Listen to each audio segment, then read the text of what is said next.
স্বয়ং প্রভু নারায়ণকে সাক্ষী রেখে আমার এই বোন শুরু করলো নিজের জীবনের নতুন অধ্যায়। সো হ্যালো এভরিওয়ান, আমি পূজা চলে এসেছি আরো একটি ব্লগ নিয়ে। তো চলো বিয়ে বাড়িতে যাওয়ার আগে একটু সাজুগুজু করে নেই। জয়াকে দেখো বেচারি মেকআপ করতে করতে শুয়েই পড়েছে, আর এদিকে মা হাতে চায়ের কাপ দিয়ে বলছে আমাকে একটু সাজিয়ে দে। আর সব সময় তো আমি সাজাই, আজ তাই জয়া নিজের হাতে সাজানোর দায়িত্বটা তুলে নিল। সো ফাইনালি আমাদের সবার সাজগোজ কমপ্লিট। এখন আমরা যাব বিয়েতে। আর যেহেতু বিয়েটা বাড়িতে নয় মন্দিরে হচ্ছে, তাই আমাদের কিন্তু এখন মন্দিরেই যেতে হবে। আর এদিকে দেখো যেতে যেতে রাস্তায় বৃষ্টিও পড়া শুরু হয়ে গেছে। আর আমি যেহেতু টোটোর কিনারে বসেছি, আমার এক সাইড পুরো দেখো ভিজে ঝোল। এটা কোনো বৃষ্টি নামার সময় হলো বলো তো? কত শখ করে আমি দিদার শাড়ি আর ব্লাউজটা পরেছি, বৃষ্টি এসে সব তেহেজ নেহেজ করে দিল। এভাবেই ভিজতে ভিজতে চলে আসলাম মন্দিরের সামনে। তারপর কোন রকমের শাড়ির আঁচলটা মাথায় দিয়ে ভিতরে যাচ্ছি। শাড়ি পরার কারণে দৌড়তেও পারছি না। শাড়ির কুচি তুলে ধরতে গেলে ঘোমটা উড়ে সব মুখের মেকআপ ধুয়ে যাচ্ছে, আবার ঘোমটা ধরলে শাড়ির নিচটা পুরো ভিজে যাচ্ছে। যাকগে কি আর করা যাবে, যা হওয়ার তা হয়ে গেছে। এবার চলো আমি তোমাদের আমার ফুল লুকটা দেখো। তো এটা হচ্ছে আমার দিদার শাড়ি। দিদা যখন এই শাড়িটা নিয়েছিল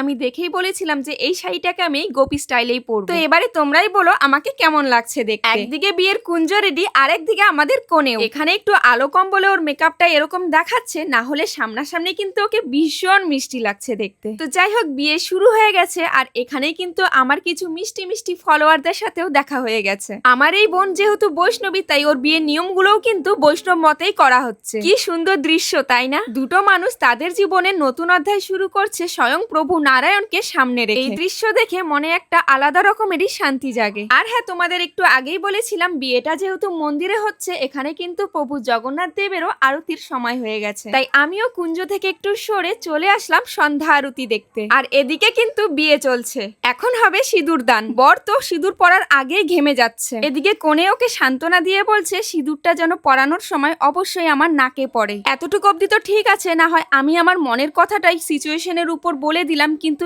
এখানে একটা কাণ্ড দেখো। এক কাকি এসে যেই বরের হাতটা ধরলো, বর বলছে না না কেউ ধরবে না, আমার বউকে আমি সিঁদুর পরাবো, কারণ বিয়েটা আমি করছি। এই ভয়েস ওভারটাও আমি সিচুয়েশনের উপরই ডিপেন্ড করে বললাম, কেউ আবার ভেবো না যে বর ঠিক এরকম ভাবেই কাকিমণিটাকে বলেছিল। যাই হোক, এই সিঁদুর দানের পর্বটা প্রত্যেকটা মেয়ের জীবনে কিন্তু খুবই ইমোশনাল আর স্পেশাল। এতটা স্পেশাল যে বলে বোঝানোর মতো না। এবার হয়তো কেউ কেউ আমাকে বলবে কতবার বিয়ে করেছিলে দিদি? বিয়ে তো করিনি, কিন্তু ফিল করতে পারি। বিয়ে তো হচ্ছেই, আর তার সাথে সাথে কিন্তু কীর্তনও হচ্ছে। দেখো বিয়েতে তো আমরা নাচানাচি হই হুল্লোড় করি, কিন্তু এটা একটা আলাদা রকমেরই এক্সপিরিয়েন্স। সত্যি বলতে এমন এক বিয়েতে নিজেকে সাক্ষী রাখতে পেয়ে আমি খুবই খুশি। বিয়ে কমপ্লিট, আর তার সাথে কিন্তু বাসি বিয়ের যে নিয়মটা ছিল সেটাও করা হয়ে গেছে। তারপর আমরা সবাই বসে পড়েছি প্রসাদ নিতে। প্রসাদ পেয়ে গেছি, এবার চলে যাব যে যার বাড়িতে। তো যাই হোক, আজকের জন্য এতটুকুই। দেখা